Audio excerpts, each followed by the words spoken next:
proceed with the rule number 16, which is the action by give-way vessel. So cadets, rule number 16 just identifies or explains what should be the action of give-way vessel. What should be the characteristics of the action that should be done by the give-way vessel. When we say give-way vessel, cadets, ito, cadets, yung gumagawa ng action. This is the vessel, okay? This is a noun, by the way. Okay? Give-way vessel, okay? It's not give-away, ha? It's give-way vessel. When we say give-way vessel, this is the vessel that takes action to avoid collision. Kaya nga, she is directed to keep out of the way of another vessel. Sure, paano ko po malalaman kung sino yung give-way vessel? That's the importance, cadet, ng mga ginawa natin kanina. Okay? Kung sino yung laging umiiwas, kung sino yung umiiwas sa bawat rule, siya yung tinatawag na give-way vessel. Okay? And kung sino naman yung iniiwasan or yung dire-diretso lang, siya yung tinatawag na stand-on vessel. And that is always subjected to the rule. Okay? Nag-iiba-iba kung sino yung give-way at stand-on, depende sa situation and depende sa rule that is being applied. Okay? And sabi dyan, if you are the give-way vessel, all your actions should be taken early and substantial. Okay? So whatever will be your action, dapat hindi as indicated in the rule number 8, it should be early. It should be made with time to react, and it should be as early as possible. And you need to allow more time for you to have safe distance with the other vessel. Okay? And then when we say substantial action, okay? So it should be done in a large manner. Okay? Hindi cadets yung gumawa kayo ng action and it's very minimal, then there will still be risk of collision. For example, overtake kayo, didikitan nyo ba yung kabilang vessel? Of course, no. Okay? Remember that when on the rule 13, if you are the overtaking vessel, you are the give-way vessel. You are subjected to keep out of the way of the other. And if you will be overtaking, you should not put the other vessel at risk. You should overtake in a manner that you will be creating safe distance from the other vessel. Okay? So let's have again another example. Let's check if you know already sino ba yung give-way vessel. Okay. So let us have an example of a crossing situation. Okay? Let us have an action. Bigay ko yung definition ng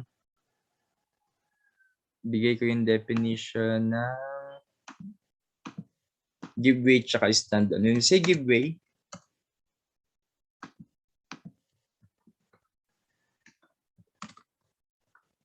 it is the vessel that takes action to avoid collision and shall keep out of the way of the other. When we say stand-on vessel, this is the vessel that just needs to maintain course and speed. Okay, so that is the meaning, cadets. So si give-way siya yung gumagawa ng action to avoid collision, stand-on siya yung diretso lang, maintain lang ng course and speed. Okay, in this situation, cadets, we need to apply. So as you can see, ano to? Is this overtaking? Is this head-on? Or is this crossing situation? Okay, so kung unang tingin pa lang, alam nyo na that this is crossing, then that is correct. Okay? And in this situation, cadets, sino yung give-way vessel? Sino yung give-way vessel? So we need to analyze. So if you know that this is crossing, alalahanin natin ano ba yung crossing situation. Rule 15, kung sino yung may barko sa starboard side, siya yung dapat umiwas. And kung sino yung dapat umiwas, siya yung tinatawag na give-way vessel. So let's check. Let's one by one. So we have Ito, kung ikaw ito, nasa ang side mo yung puting barko? Nasa starboard side. Kung ito ikaw, nasa ang side mo yung kabilang barko? Nasa port side. And according to the Rule 15, in line with the Rule 15, kung sino yung may barko sa starboard side, siya yung dapat na umiwas. Kung sino yung may barko sa starboard side, siya yung giveway vessel. So in this scenario, the giveway vessel is this vessel. And if you have the same answer, cadets, very good, you understand the lesson. Okay? So ganyan lang, cadets. That's how we identify who is the giveway vessel. Okay? Do not forget that, cadets. And then, let's continue. Continue tayo. We are almost done. Okay, so we are done with the action by giveway vessel, and let's proceed now to the action by stand-on vessel. So, sabi ko nga, stand-on vessel, okay? This is the one who shall keep her course and speed. Okay? This is the one that shall keep her course and speed kasi siya yung iiwasan. Kasi, sir, bakit po kailangan mag-maintain ng course and speed? So, imagine nyo, cadets. Imagine nyo lang, you are on the street and you are being overtaken by the other vehicle, by the other car. Di ba kapag ino-overtaken ka tapos nag-increase ka rin ng speed, tapos that usually the risk that usually creates risk of collision. Okay, so if you know if there is if somebody is overtaking you, then you just need to maintain your course and speed. And in crossing, kung ikaw yung may barko sa port side, ikaw yung dapat iwasan. So, dapat dire-diretso ka lang. Kasi yung kabilang barko, siya yung dapat na umiwas. Kasi kung siya gumagawa na ng action, tapos ikaw gagawa ka rin ng action, you will be changing your course and speed, then that will create a confusion. Okay? So, that's what's being subjected by the rule number 17. That if you are the stand-on vessel, that whichever vessel is the stand-on vessel, you just need to maintain your course and speed. And then,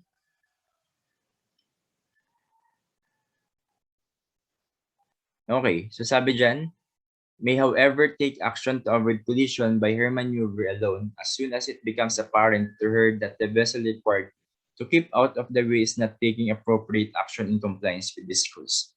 So, ibig sabihin, sir, kapag po ba stand-on vessel, hindi na po ba talaga ako gagawa ng kahit anong actions? The answer is no.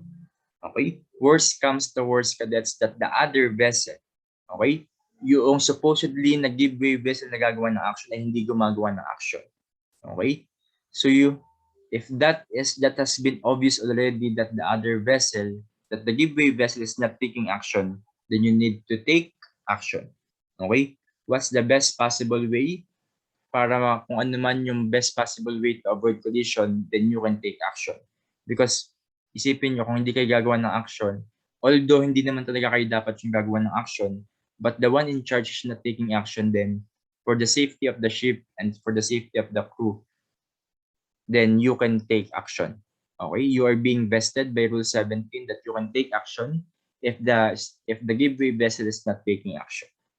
Okay, and then sabi nga dyan, if that happens, she shall take such action as will best aid to avoid collision. Whatever will be the best aid to avoid that collision that would be possible. Okay, and ang sabi dyan, cadets ay, if the circumstances of the case admit, you should not alter course to port. Kung mangyayari man yun, cadets, okay, worst comes to worst that the giveaway vessel is not taking action at gagawa kayo ng action, dapat you should avoid going to the port side. Okay, so ibig sabihin, you can go everywhere except for the port side, but the best way, cadets, is going to the starboard side. Let me give you an example. Okay? Kasi mahirap siyang i-visualize medyo. So let me just give you an example for you to easily visualize the scenario. Ayan, cadets. Let's take this little by little. Assuming, cadets, that in this scenario, sino yung giveaway vessel? Okay? So the giveaway vessel ay sino yung dapat umiwas? Yung may barko sa starboard side, and that is this white vessel. So in this scenario, this vessel is the giveaway vessel, and this red vessel is the stand-on vessel. So supposedly, ito gagawa ng action, ito ay maintain lang ng course and speed. But let's see what will happen.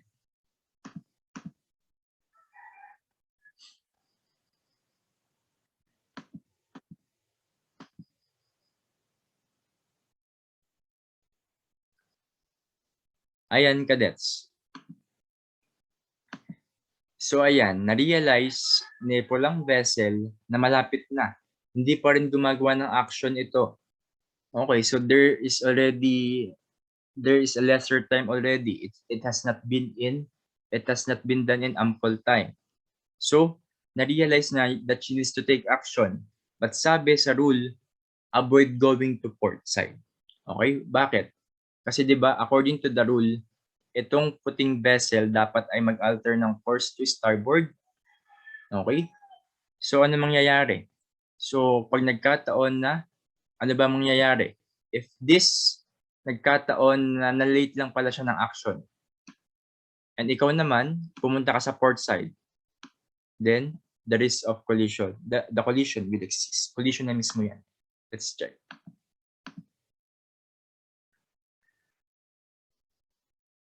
So that's what going to happen, cadets. Okay? That's what going to happen if you are the stand-on vessel and you alter your course to port. Lalo kayo malalagay sa alangan. Okay? So if you are the stand-on vessel and napilitan kayong gumawa ng action, avoid going to the port side. And the best way to do is going in the starboard side. Let's see what's the best possible way that you can do, cadets.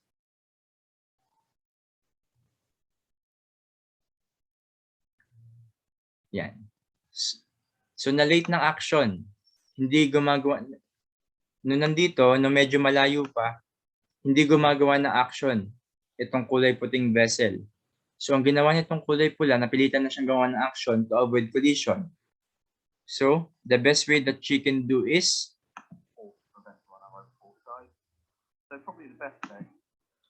to go on the starboard side. Okay? So yan yung cadets. There is no rule na nagsasabi na if you are the stand-on vessel, you need to take action, you need to go to the starboard side. Ang sabi lang, avoid going to the port side. But the best way, cadets, that I can advise you is if that case happens, just go to the starboard side and hindi kayo mababangga. Ano? Because you will go, lalayo lang kayo doon sa itong kamoting driver, kamoting magmaniobra. Okay? So that's the importance of, yun yung ibig sabihin na if you are the stand-on vessel, na dapat naman talaga i-maintain lang kayo ng course and speed, and gagawa kayo ng action, avoid going to port because this is what going to happen. This is what possibly going to happen. And the best way to do is to go to the starboard side. Kung napilitan kayong gumawa ng action to avoid collision. Okay? And then, let's see if we still have more. Yan, sabi, this rule does not relieve the giveaway vessel of her obligation to keep out. Excuse me. Okay, this rule does not relieve the giveaway vessel of her obligation to keep out of the way. Okay, hindi porket, cadets, ang ibig sabihin nito, hindi porket mayroong regulation na kapag hindi gumawa ng action giveaway, ay dapat gumawa ng action si stand-on. Okay, hindi dapat masana yung mga giveaway vessel ng ganyan. Okay, if you are the giveaway vessel, you need to take action.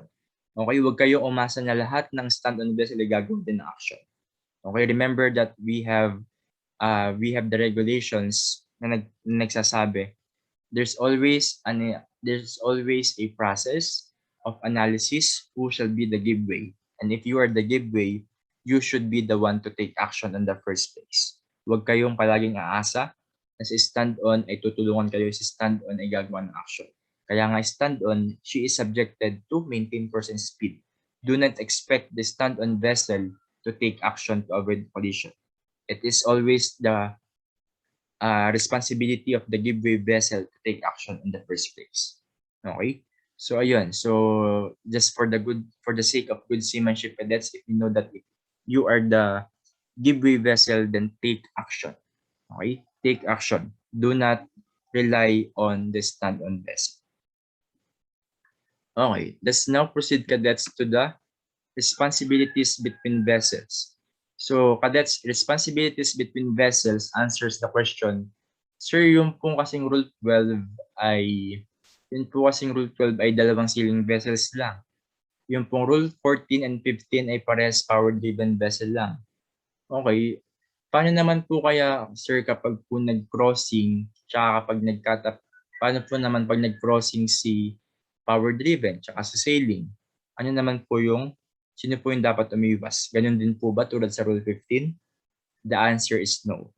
Okay? That's why we have the responsibilities between vessels. Okay? So this is actually also being called the hierarchy of vessels. Again? Okay? This is also being called as the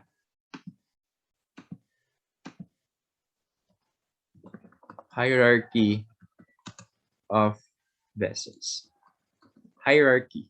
Okay, ibig sabihin sino yung mas mataas, sino yung mas mababa, sino yung dapat umiwas, at kung hindi kayo pares na sailing, kung hindi kayo pares na power driven. So this is what needs to be applied. Okay? So ito, cadets, medyo mahaba siya. So I will be helping you to easily remember this kasi kung may memoryahin nyo to, napakahirap. Okay? So ayan, cadets, I will be sharing you ito yung ginagamit ko since when I was in college. Para mas madali ko siya matandaan. Yan, nag-commercial lang si Netflix. So just a moment. Let's just wait for this.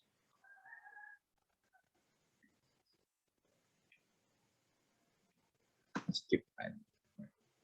Tapos na ang Bella Ciao, La Casa de Papel. Okay. Money Heist. It's a very good movie. Okay, cadets, so I want you to screenshot this one. This is the best way for you to remember. This is the one that I've been using in the hierarchy of vessels. Okay? So, ito lang yung tatandaan nyo, cadets. Ito yung mga pagkakasunod-sunod.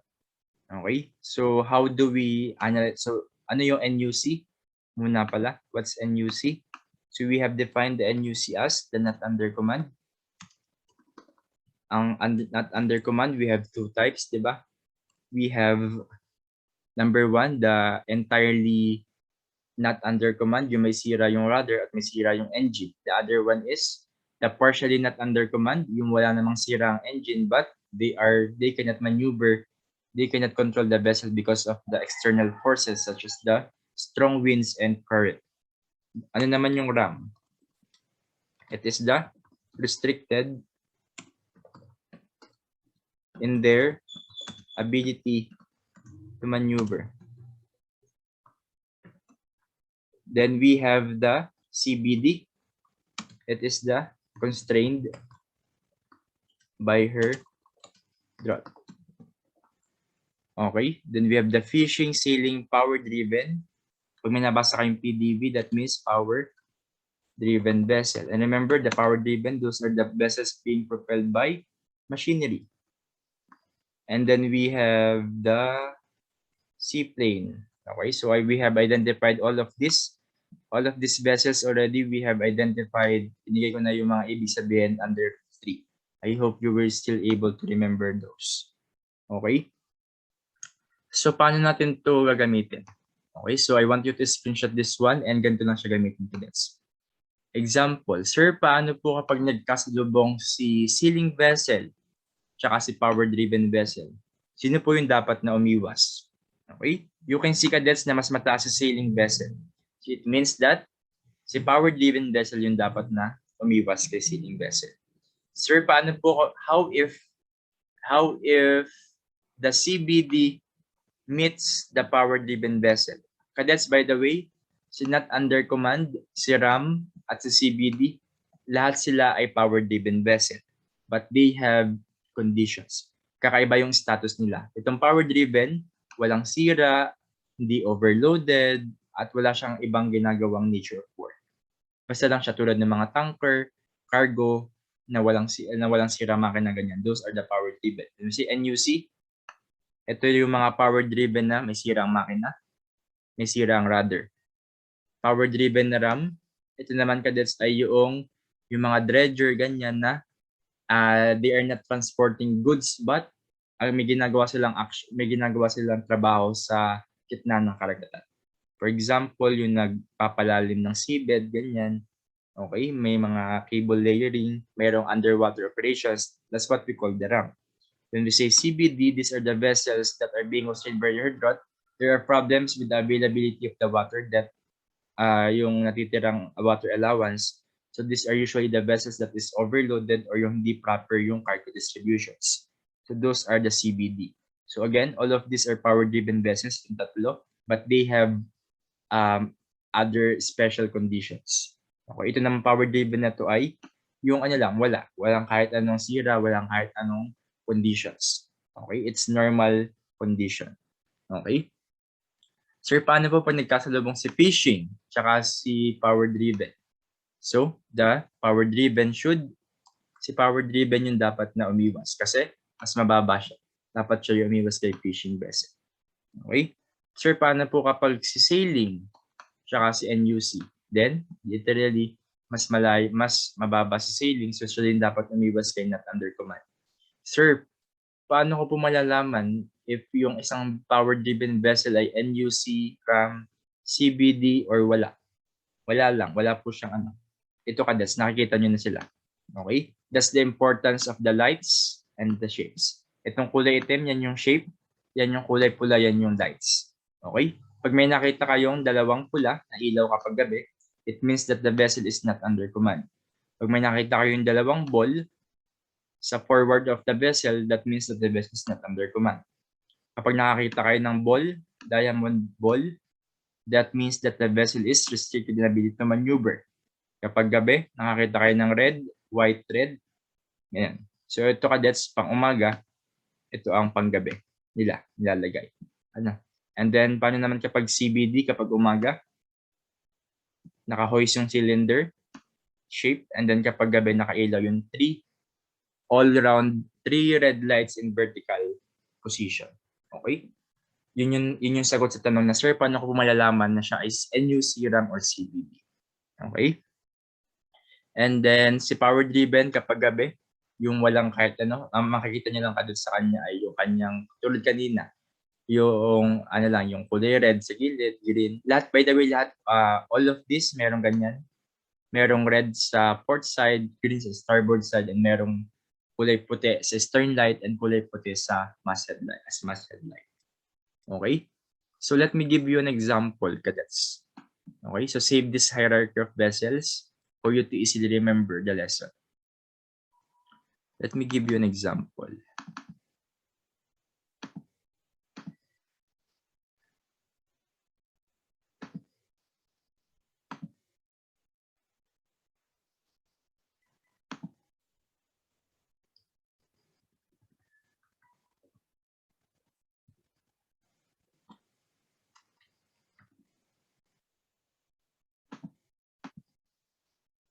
Okay. So we have now, cadets, this example. Okay? So this is, isa-isahin muna natin ano yung mga barko mayroon tayo. So we have this one. So according to the pictures, siya ay sailing vessel. Ano? Sailing vessel daw to. And the other one is, saan siya? Ito, PDB, power-driven vessel. Okay. According to the hierarchy of vessel, okay. Kung titingnan nyo, cadets, if you do not know the Rule 18, ang isipin nyo ay i-apply ulit yung Rule 15. Cadets, hindi applicable dito yung Rule 15, yung crossing, yung may barko sa starboard side siya yung iiwas. Bakit? Hindi naman sila parehas na power-driven vessel. Again, Rule 15 is not applicable in this situation because hindi naman sila parehas. Not both of them are power-driven vessels. Remember that Rule 14 and 15 is only applicable if both of the vessels are power-driven vessels. But in this scenario, we have a sailing vessel and we have a power-driven vessel. And let's go back. Let's go back to our, balik tayo din sa ating hierarchy kanina. Ito. So ito cadets. So meron tayong fishing and meron tayong power-driven. So sino yung dapat na umiwas? Sino ba yung mas mababa? So si power-driven. So ibig sabihin si power-driven yung dapat na umiwas. Okay? So na yan natin example. Ito. Let's see if tama yung ating analysis. Wait lang. Let's see if we have the proper, we have the right analysis.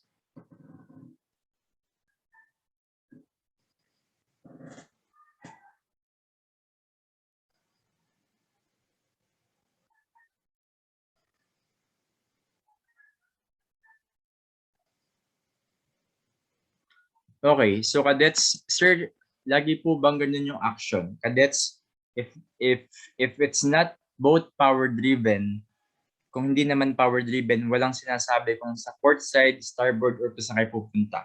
The only thing na sinasabi is you need to keep out.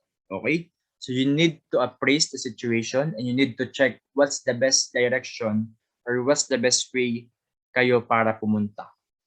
Okay? But the only thing you need to remember is kayo dapat yung umiwas. And you just need to think saan ba dapat ako pumunta. Okay? That's why appraisal is very important. Okay? So ayan, we have witnessed si power driven yung dapat na umiwas kay fishing vessel. Kay sailing vessel, I'm sorry. And let's have another example, cadets. Let's have another example. Okay. So again, meron naman tayo dito na. Again, this is a sailing vessel and this one is, ano to? This is a vessel ram. Ano ulit yung ram? Restricted inability to maneuver. Okay, ito yung due to the nature of work, they are unable to maneuver. Meron silang ginagawang operation kaya hindi sila makakapag-maneuver. Okay? So, yeah. And then, according to the rule 18, so hindi isang sailing tsaka isang ram. Let's check. Let's check.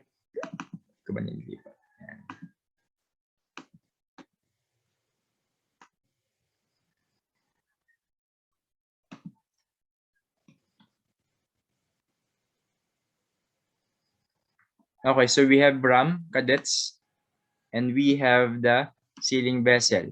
And according to this diagram, mas mababa sa sailing, so dapat ang umiwas ay si sailing. Okay? So let's go here.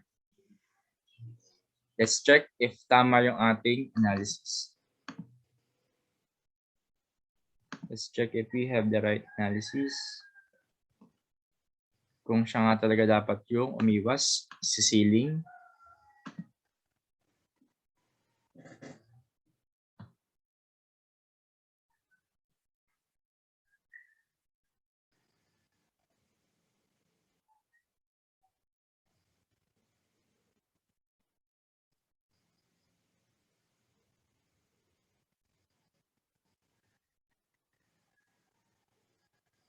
Okay, so that's how you do it, the Rule 18 cadets. You just need to follow. You just need to remember the hierarchy of vessels. Okay? So ayan lang. Ito lang yung kailangan yung tandaan sa Rule 18 cadets. And you might be asking, Sir, paano naman po kapag NUC tsaka si Ram ang nagkasalubong worst comes to worst? Sila po yung nagkamit. Remember, ano ba yung characteristics ni NUC cadets? Okay, this is just worst comes to worst. Although hindi naman siya nangyayari, I haven't experienced yet this, but just for the sake na baka nag-iisip kayo, paano naman siya pag si NUC at saka si Ram? Okay, so NUC, anong characteristics niya? The rudder or the engine is not working, so she cannot control her maneuvering. Si Ram, cadets, walang sira ang makina. but she is just performing an operation. So between the two, who is more able to take action? The answer is the RAM. Okay? So if that happens, NUC just needs to call the RAM, and the RAM will take action to avoid the collision. Because NUC, there's a problem with her rudder and with her engine, so she cannot take action immediately. So the one who should take action in case NUC and RAM interacts, the RAM should be the one to take action to avoid collision. Okay? So I think that concludes our. Let's see first if I still have missed something. Okay, I think that concludes our discussion. I hope you learned something with rules 11 to 18, and I hope you were able to take down notes. Okay? So that's all for today, cadets, and you have a nice day. Thank you so much for listening.